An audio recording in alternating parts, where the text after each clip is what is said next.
On n'a pas la planche complète? Oui, sur l'écran. Correct, ok. Bon, ben, excellent. Donc, ben, bonsoir tout le monde. Merci d'être présents en si grand nombre. Je vous présente mon équipe. Avenir Mercier. On est 6 élus actuellement. On est 6 revenons.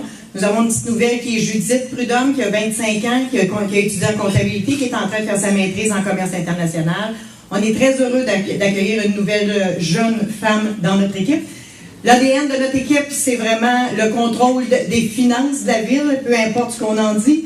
Vous savez, dans une ville, il y a beaucoup de choses qui sont régies. On a un directeur général, on a un conseil, 7 élus, on a un directeur général, on a une directrice des finances, on a des vérificateurs externes qui font des états financiers vérifiés à chaque année. Là, au 30 septembre, la loi des municipalités nous oblige à déposer un état des finances au 30 septembre. On a fait aussi une projection au 31 décembre des finances de la ville pour l'année 2017. Je vous en présente un bref historique.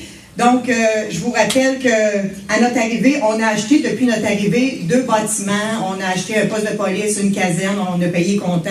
Et malgré ça, il nous reste encore un surplus de 2 160 000 à la fin de l'année 2017. Parallèlement à ça, on a aussi baissé la dette de la Ville de Mercier de 7 500 000 $. Donc, 38% de la dette de la Ville de Mercier a été remboursée. C'est important pour nous, le contrôle des finances. On y travaille énormément. On a un service de police. Plusieurs ont dit « Ah, le budget ne sera pas respecté ». Bien, on a l'honneur de vous annoncer qu'on est à 2,6 millions projetés au 31 décembre 2017.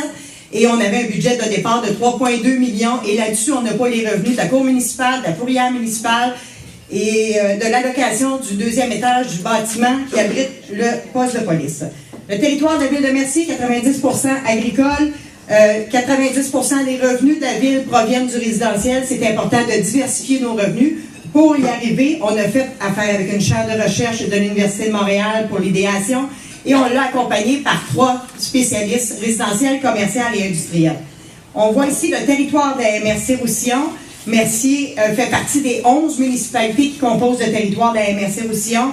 On a besoin, l'autoroute 30 traverse la MRC-Roussillon. Nous avons déposé le 15 août dernier, moi et 2 collègues de la MRC, le maire de Saint-Constant et le maire de Delson, le mémoire de la MRC-Roussillon pour promouvoir le projet de loi 85 qui va permettre un dézonage pour avoir accès à un parc industriel. C'est faux de prétendre qu'on va pouvoir mettre du commercial à cet endroit-là. L'ADN de ce projet de loi-là est vraiment pour des espaces industriels. Je vous montre ici rapidement l'espace vert qui est près de l'autoroute 30 entre Saint-Jean-Baptiste et Sainte-Marguerite. Et j'ai fait ajouter aussi l'ancien Cinépac, qui est un endroit contaminé, donc qui pourrait servir pour de l'industriel. Le territoire de la Ville de Mercier est de 45 km² et on a de très beaux projets qui sont arrivés dernièrement. On a acheté un terrain pour le prolongement de la rue Côté, qui est tout près des entreprises Robert Hibert. On va avoir accès à notre parc industriel à partir de là. On a aussi 8 millions de projets qui sont en train de se construire actuellement avec un restaurant Bénise et tout. On va avoir aussi derrière ces commerces-là un stationnement incitatif de plus de 100 espaces additionnels, qui est un stationnement incitatif municipal. Ici, c'est l'étude de marché de nos spécialistes qui nous ont fait un schéma de qu'est-ce que pourrait avoir l'air notre parc industriel entre Saint-Jean-Baptiste et Sainte-Marguerite. Ensuite, les revenus, non pas les revenus, mais les emplois qui sont créés selon l'étude de marché, ça va aller jusqu'à 2500 emplois après 10 ans, avec l'arrivée d'un parc industriel comme celui-là. Le temps va vite.